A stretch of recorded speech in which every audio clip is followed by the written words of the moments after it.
Yo, yo. Hey, everybody. What's up? We wanted to get our birth story recorded for you guys so that if anyone was interested, you would have it. And I want people to know that it's not all glitter, sunshine, and rainbows, because it was the hardest thing we've ever done in our lives. And what we're finding is as the days progress, because we're 4 weeks afterwards, the memories are starting to fade of that process. So to document it a little bit, we wanted to get that down. So it was kind of cool. Like we had the process started around a Saturday, and then Maddie wasn't born until Wednesday, and so there was a lot of ups and downs and things that happened in between. So you know, she started getting some of these kind of contractions and kicking things up on a Friday, and then it wasn't until Saturday we had our friend Whitney over and we were just hanging out. But Saturday night is when it really started to kick off, and her contractions started to get more intense. They started getting closer together, but this wasn't until after we actually went to bed. So on a Saturday at about, mind you, we wrote it all down because it's a lot to remember. Lost the mucus plug Friday morning at 6:30 a.m. Saturday contractions were 6, 7, and 8 minutes apart, and then randomly 12 minutes apart. But then Saturday night at 9 p.m., from 9 p.m. to 9 a.m., let's just let that sink in for a second, they were every 10 minutes and very intense. So I was sleeping between contractions from 9 p.m. to 9 a.m. on a Saturday. I was sleeping during contractions from 9. He was literally sleeping. They're very intense, very long, and they definitely made me cry. So. And that kind of happened throughout Sunday. Yeah. We were in contact with our team, our midwives, about this, and then it wasn't until Sunday night, right? Sunday night, midwives come over. Yeah, Nicole came over, our midwife, one of our midwives, and we started working some physician stuff and just working through that process.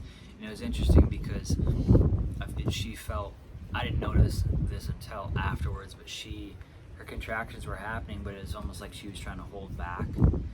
And then it wasn't until after Nicole came over and spoke with her to just let things happen and just express yourself, that when things started kicking back up on Sunday night, she was able to really express herself and let things loose, and that seemed to intensify things, but she was able to handle things much better from my perspective. It seemed like she was able mentally to like be in it, be with the contractions, like not fight the contractions. So it says like from 11 p.m. to 1:15 a.m. Not super eventful, but lots of moaning. Yeah, a lot of moaning. So that's all through Sunday. Then Monday, 2 midwives came over. Yeah. All day. Well, Marley came over Monday morning, and that was, I think, around 7 a.m. or so. Mm-hmm. And that was good because she was ready for some help, because we really thought it was about to happen on Monday. And a lot of positional stuff, a lot of trying to get her to allow Maddie to come down and continue to move that process. But you know what was happening Monday is that she would stall.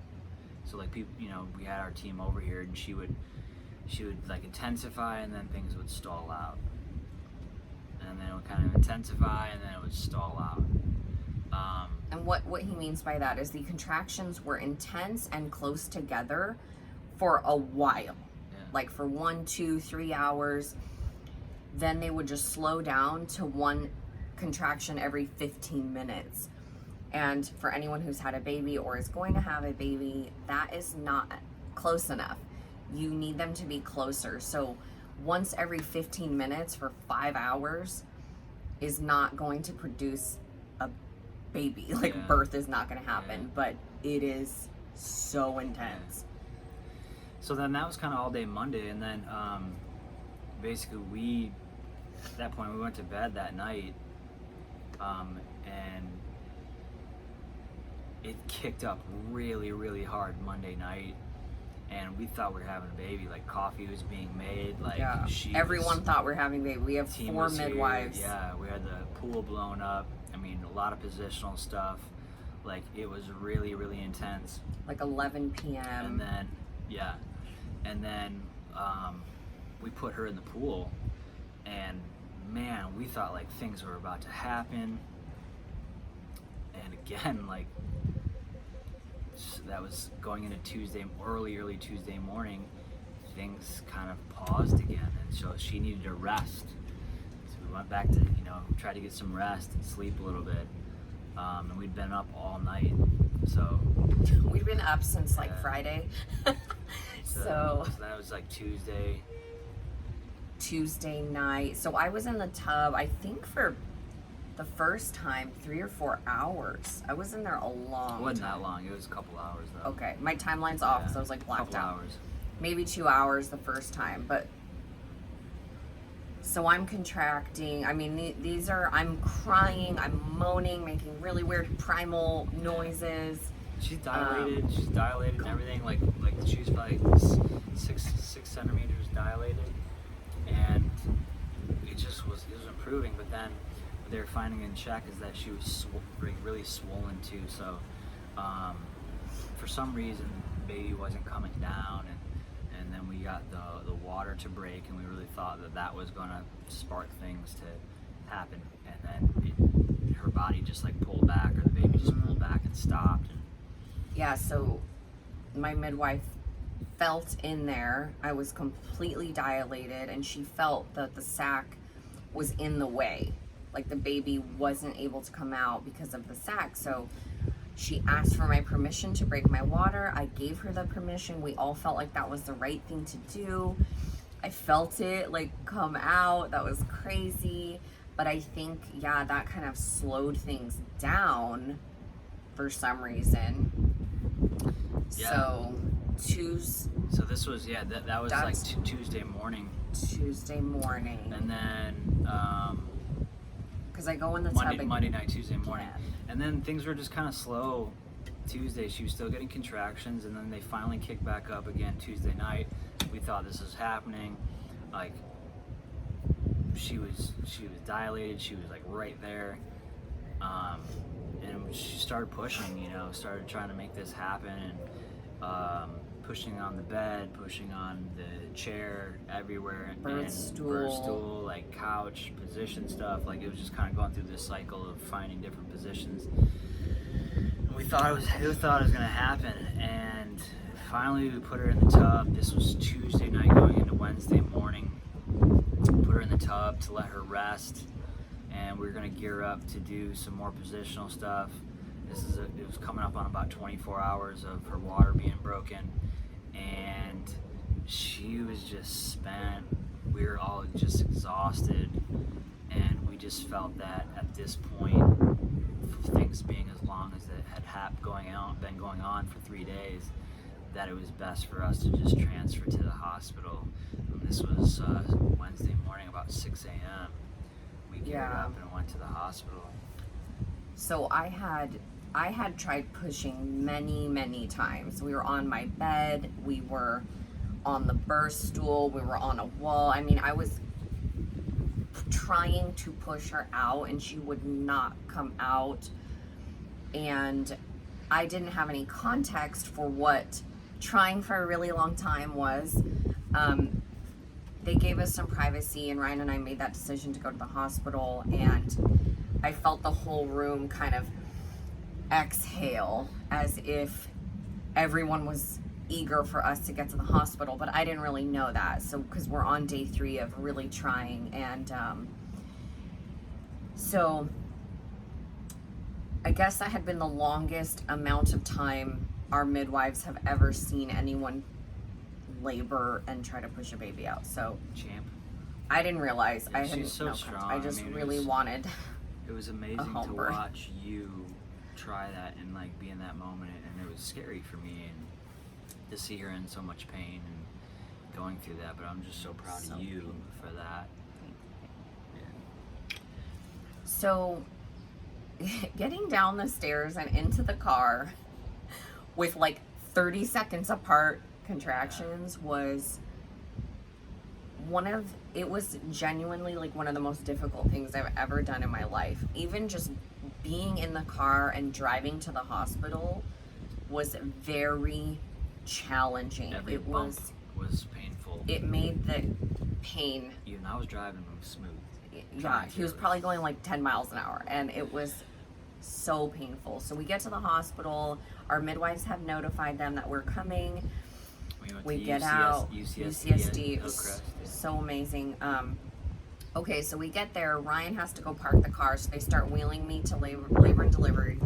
And they say, hey, ma'am, just so you know, we are drilling a fire alarm right now. So just a heads up. And I'm like, ah! Like in the movies. I'm like screaming at the top of my lungs, uncontrollable noises. They're wheeling me in, and the whole thing is just crazy. This is at 6:30 a.m. ish. They're putting one IV in each of my arms while I'm having contractions. They're trying to ask me questions while this is happening. The fire alarm was really stressful. The fire alarm's Probably more going so for off, me. and they're like, "What's your birthday?" And I'm like, yeah, it was tough. 5/15/85. I mean, the whole thing was crazy. I'm begging for an epidural, and if any of you know me, you know that like I won't even take an Advil. Okay, so I'm extremely holistic, probably a little too much. I'm begging for relief. I'm so done suffering so much that I'm like willing to have someone touch my spinal cord. Yeah. Well, they're not touching it, but you know what I mean. I also feel an extreme urge to pee, so I'm begging for a catheter. And they're like, whoa, usually you don't want a catheter until after you're numb. And I'm like, no, give me the catheter. I'm gonna pee, I need to pee. And that actually didn't work. They put the catheter in, I still actually had an extreme sensation that I had to pee, probably just because the baby's head was there, whatever. So, okay. So it takes 45 minutes for the epidural to get approved because you need a certain amount of platelets. So we're there. I'm going through contractions. I'm having uncontrollable contractions at this point, trying to push the baby out. Like I'm not doing it, but my body's doing it thing. And the midwives come in. Yeah, so what they did is they gave her finally we got the epidural because the platelets came through and everything. It was terrifying. So she gets the epidural, and they're actually planning on push this baby out, which was like, it was hard because we thought she was going to sleep for a while because she was just exhausted. Oh yeah, we thought we were gonna get a 5-hour nap after the epidural. The nap didn't happen, but they wanted to push, so she started pushing, and then they decided to do a little ultrasound to see where the baby was, and we found out she was face up, sunny side up, right? Yes, So I pushed 12 times on epidural. So they basically gave us an option. They said that, well, you can keep pushing. This is just a hard position for the baby to be in, and it's generally harder to push the baby out when it's like that. So they were going to give us about 30 minutes more of pushing, and I'm just looking at her going, she's just spent, just exhausted. And so we asked for the room, and we got the room to talk about it, and we just made that decision that it was best for us and her and the health of everybody involved in the situation to go through the cesarean. And well, because so if we tried to keep pushing for 30 more minutes, the baby would go lower. You're just increasing the complications of the cesarean, so it was important for us to weigh that, just decide and say, yeah, let's get this baby out. Let's make sure it's healthy. Everyone's healthy here. And it was very emotional because we had very much set our expectations of doing a home birth naturally, and it was, we had the conversations with our midwives, and it's very important to know that, like, at the end of the day, cesareans save lives, and that's what happened, so it was hard, but she was ready to be done. We were ready to be at the end of this journey to meet our daughter. So we tell the doctors we're gonna have the C-section, and everyone was like into that. And we find out after she comes out that we might have to check on her, she might be crying. The umbilical cord was wrapped around her neck twice from her trying to move into position. She was sunny side up. There was a horrific amount of meconium in our amniotic sac, which is like baby poop basically. So those were the 3 factors that were against us that we didn't know about. And when she came out, we find out she's 8.5 pounds. And 22 inches long. I'm 4'11", and so that's very small. Yeah. So an 8.5 pound baby was very shocking to us. I thought she was gonna be like 7 pounds. And here she is. We got this little nugget who's just half asleep right now. We're making her. And we got this beautiful little nugget, and she's healthy, she's happy, she's just the best. So at the end of the day, cesarean saved lives, and we have a beautiful daughter to thank for that. So that's our story. It's super emotional. This is And Maddie. we hope that helps someone or makes a difference for someone to hear. So basically it was a 3-day labor into birth. For me, it was like a 5-day labor because there was a lot of contractions that don't count. But it was Friday to Wednesday, but technically Monday to Wednesday. So that's our story, and here we are. Say bye, Maddie. Bye.